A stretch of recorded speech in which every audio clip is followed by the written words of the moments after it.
All right, ready to dive deep. Always. Today it's all about hemodynamics. Hemodynamics. Basically how blood flows through the body. Yeah, the cardiovascular system, it's pretty amazing. We're looking at this teaching document for nurses, all about hemodynamic monitoring. Right.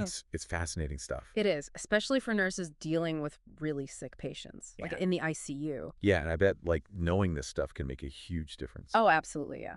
It's critical for those patients. Okay, so before we go too far, can you break it down for us? Yeah. What exactly is hemodynamics? So imagine being able to measure the pressure and flow Okay. and the oxygen levels in your entire cardiovascular system. Oh, wow. So that's basically hemodynamics in a nutshell. Okay. It's how we understand how well your heart is working, if you have enough fluid in your system, and even how medications are impacting your heart. Oh, wow. Yeah. See, this is why I love these deep dives. I'm already learning so much. Good. But looking at this material, I gotta say, there are some pretty technical terms here. There are. What are some of like the key ones we should be focusing on? Okay, well, let's start with cardiac output, Okay. or CO. CEO. Okay. That's basically the total amount of blood your heart pumps out every single minute. Every minute. That's got to be a lot. It is a lot. Like over a lifetime, that's enough to fill an Olympic-sized swimming pool. Oh, wow. That is a lot. Yeah. That's amazing. And then we have stroke volume, or SV. Okay, stroke volume. That's the amount of blood that's pumped with ECH heartbeat. Okay. So kind of like the power per pump, you know? I like that. Power per pump. Yeah. Like the bigger the stroke volume, the more blood gets delivered with each beat. Exactly. It's a key factor for athletes, you know? Makes sense. Because they need to deliver oxygen to their muscles very quickly. Yeah. Efficiently. So it's not just about how fast your heart is beating, but how much it's pushing out with every single beat. Okay, that makes sense. And then you see preload and afterload. Yeah. We should talk about those. What are those? So preload is how much blood is actually stretching your heart before it contracts. Okay. Picture a balloon filling up with water. Okay. The more water, the more it stretches. Right. That's preload. That makes sense. Afterload is the resistance your heart has to overcome to actually push all the blood out. Push it out. Okay. Think of squeezing a toothpaste tube that's almost empty, you know? Yeah, almost empty. Yeah, you really got to work hard to get that last bit out. You got to work hard. That's afterload. Okay, preload filling it up, afterload pushing it out. Yeah, that's a good way to think about it. Okay, now we understand what it is, but how do we measure it? Well, that's where hemodynamic monitoring comes in. Okay. And the good news is we can start with non-invasive techniques. Non-invasive. Okay. You've probably had your blood pressure taken with a cuff at the doctor's office. Oh, yeah, all the time. Right. That's a simple way to get a snapshot of your blood pressure. Easy peasy. And I know you probably have like a fancy wrist cuff at home, too. I do? Yeah. There you go. So you're already doing it. I am. Another common one is pulse oximetry. That's that little clip they put on your fingertip. It measures oxygen in your blood. Yeah. Yeah, I know exactly what you're talking about. Right, and even just observing the jugular vein in the neck. Oh, really? Yeah, it can give clues about fluid levels in the body. Just by looking at the neck. That's wild. It is, yeah, it can tell us a lot. I had that pulse oximeter thing at the doctor's just a few weeks ago. I was thinking, it's crazy how they could just get all this information from your fingertip. It's pretty amazing, right? Technology is incredible. It is. But sometimes we need even more detail. Yeah, I can imagine that. And that's when we go to invasive monitoring. Invasive, okay. So that means inserting catheters into arteries or veins. Oh, okay. So we can get a more precise and continuous picture. So it's like going deeper. Exactly. We're zooming in. Okay, so less invasive, just kind of snapshot invasive, more detail. Exactly. Okay. Two of the main types are arterial lines and pulmonary artery catheters, also known as Swan-Ganz catheters. Swan-Ganz catheters. Okay, I've heard of those. Yeah. So arterial lines give us constant blood pressure readings, and it's easier to take blood samples. Oh.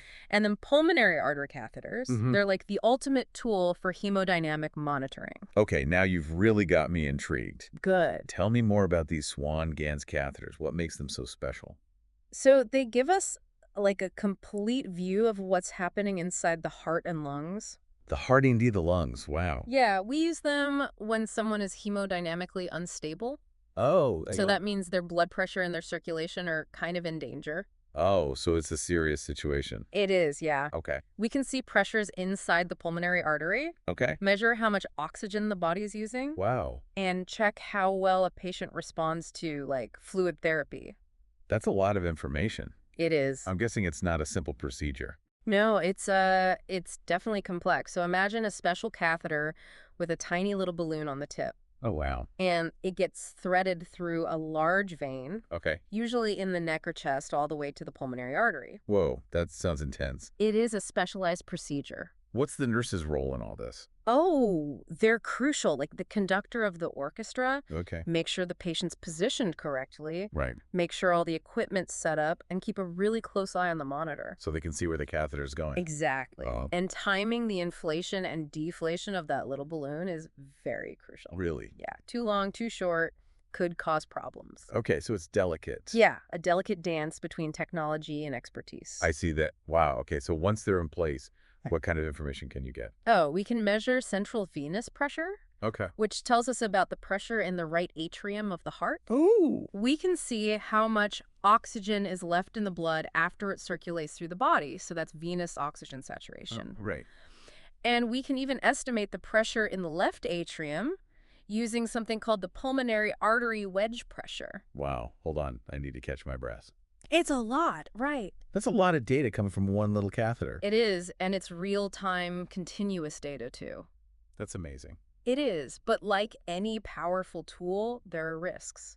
Right. Yeah, blood clots, infection. So it's not something you take lightly. Right, it's for those high-stakes situations where the benefits outweigh the risks. Okay, that makes sense. Yeah. I noticed the source material mentioned vasoactive drugs. Yes. What are those? And how are they important in this whole picture? Think of them as the volume knobs for your blood vessels. Okay. So vasoactive drugs can actually change the width of blood vessels and how strongly your heart contracts. So they directly influence all those things we've been talking about. Exactly. All those hemodynamic things. Exactly. So medications like dopamine, dobutamine, milrinone, these are the big ones in critical care. And they manage blood pressure and cardiac output, especially in those patients who are, unstable. Right. So by constantly monitoring, the doctors and nurses can see how these drugs are affecting the patient in real time Absolutely. and adjust as needed. Yeah.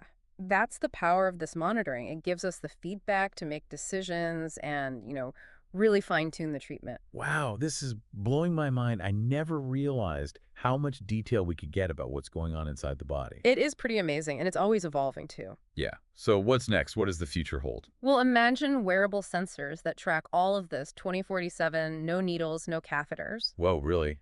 Just like a smartwatch? Exactly. Just continuous data streaming right to your doctor. That sounds like a sci-fi movie. It does, doesn't it? Yeah. But it could be as common as, wearing a fitness tracker. That's amazing. And what about AI? Is that playing a role? Oh, absolutely.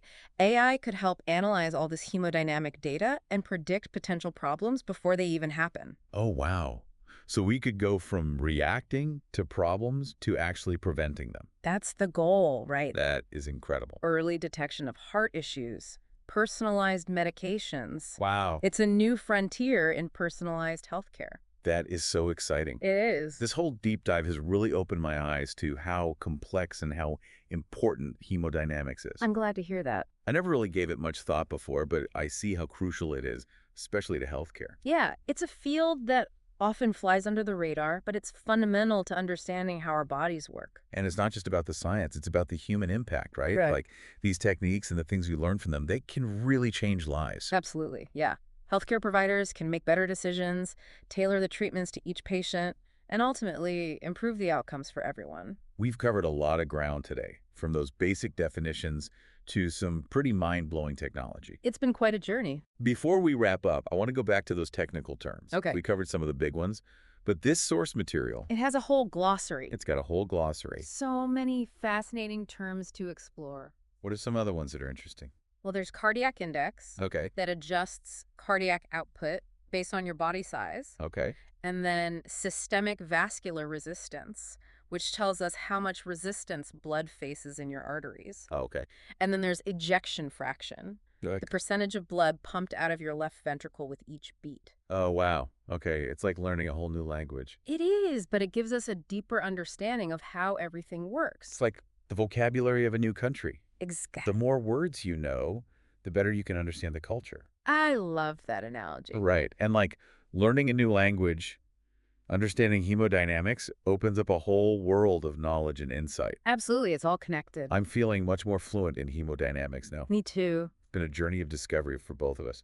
It has. But before we sign off, Yeah. I want to leave our listeners with something to ponder. Okay. We've talked about how technology is changing hemodynamic monitoring, but makes you wonder about the implications of all this, you know? Yeah, definitely. Like, where do we draw the line? It's a good question. What if, like, these wearable sensors become so common Right. that we're constantly just bombarded with all this data about our hearts? Yeah. Could that lead to, like, unnecessary anxiety or even overtreatment? It's a valid concern, yeah. We have to remember that data is just a tool. Okay. It needs to be interpreted and applied thoughtfully for each patient's specific needs. Right, their preferences. So it's Exactly. not just about collecting more data. Oh, It's about using it wisely. exactly. Finding that balance between, the advancement of technology Ah. and what's truly beneficial for the patient. Yeah, it's not always the same thing. Right. It's a conversation that needs to involve doctors, nurses, patients, and ethicists. It really does, yeah. Definitely. It's a reminder that even the most amazing technology still has to be grounded in human values and compassion. Well said. I agree. At the end of the day, healthcare is about people, not just numbers on a screen. Right. Exactly. Well, I think we've successfully navigated this intricate world of hemodynamics today. Yeah, I think so. From basic definitions to some pretty mind-blowing technology, it's been quite a journey. It has. It really has. And hopefully our listeners have gained a deeper understanding of this fascinating field. Yeah, I hope so too. Hope so too. Before we wrap up, I want to leave our listeners with one final thought. Okay. We've talked about the heart as this incredible pump, constantly working to keep us alive. Yeah, it really is a marvel of engineering. It is. Yeah. But it's also a symbol of so much more. I agree. It represents life, love, passion. Yeah. It's at the core of who we are as human beings. Beautifully said. So as you go about your day-to-day, take a moment to appreciate your own heart. Yeah, good advice. It's working tirelessly behind the scenes, keeping you going. And now, thanks to the wonders of hemodynamic monitoring, we have an even greater understanding of this amazing organ and how to keep it healthy. That's right, we do. To all our listeners, thank you for joining us on this deep dive into the world of hemodynamics. Until next time, keep those minds curious and those hearts beating strong. Thank you next time. Makes you wonder about the implications of all this. Yeah. Like, where do we draw the line with all this monitoring? Yeah, that's a great point. It's not just about embracing every new piece of tech that comes along. We have to think about the consequences. Exactly. What if, like, these wearable sensors we were talking about, what if they become so common that we're, like, constantly bombarded with information about our hearts? Right. Could that lead to, I don't know, maybe unnecessary anxiety for people? Or even like over-treatment? Yeah, that's what I'm thinking. It's almost like too much information could be a bad thing. I think that's a valid concern. Yeah. We always have to remember that data is a tool. It's not the be-all and end-all. It's about how we interpret it, how we apply it. And it should always be in the context of the individual patient, Their needs, their preferences, it's got to be personalized. So it's not just about collecting more data. It's about using it wisely, making sure it actually benefits the patient. Exactly. It's about finding that balance between, all this amazing technological advancement and what's actually going to help people live healthier lives. Right. It's not always the same thing. Exactly. And that's why it's so important to have these conversations to include everyone in the discussion. Doctors, nurses, the patients themselves, ethicists. It really does, yeah. No, It can't just be like the tech people making all the decisions. Right. It's a good reminder that even the coolest, most cutting-edge technology, it still has to be grounded in, like, basic human values. Compassion, Well said. At the end of the day, healthcare is about taking care of people, not just looking at numbers on a screen. Exactly. Yeah. Well, on that note, I think we've done a pretty good job navigating this intricate world of hemodynamics today. Yeah, I think so. It's been a good deep dive. We started with the basics and ended up exploring some pretty mind-blowing technology. It's been quite a journey. It really has. And I hope our listeners have come away with a better understanding of this fascinating field. Yeah, I hope so too. It's definitely something that everyone should know a little bit about. I agree. Now, before we sign off, I want to leave our listeners with one final thought. We've talked a lot about the heart as this, like, incredible pump constantly working to keep us alive. A true marvel of engineering. It really is. But I think it's also, like, a symbol of so much more. It represents life, love, passion, all those things. It's like at the very core of who we are as humans. That's beautiful. So To all our listeners out there, Mm-hmm. as you go about your day-to-day, just take a moment to, like, appreciate your own heart. It's working so hard for you behind the scenes. And now, thanks to hemodynamic monitoring, we can actually understand it better and learn how to keep it healthy. I think that's a perfect note to end on. To all our listeners, thank you so much for joining us on this deep dive into the world of hemodynamics. Until next time, keep those minds curious and those hearts beating strong.